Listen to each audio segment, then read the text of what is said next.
Natumbok na sa kapulisan sa Labangon Police Station 10 ang riding in tandem nga manag-uyab nga gipasangin lang nanulis ni atong Domingo, Hulyo 30 diha sa may barangay Punta Princesa ning Dakbayan sa Subo.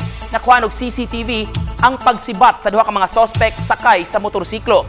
Base sa record sa Station 10 sa CCPO nga usa ka lalaking biktima sa mulupyo sa Punta Princesa ang naglakaw sa dapit sa may Enriquez compound. Giatangan kuno sa mga suspect ang biktima ug gikapkapan. Nakuha ang cellphone ug ang pitaka nga adunay sulod nga kapin sa 4,000 pesos. Sa gihimong follow-up operation sa kapulisan, natumbok ang mga suspect kinsa manag-uyab nga mga notorious usab sa ilang dapit. Nakasibat kini og padayong gipangita sa mga otoridad. Ang ngan sa suspect Ma'am Gisser Situsta Banson na identify ni kay ilado po ni sa diri ma'am kay maldito man kuno ni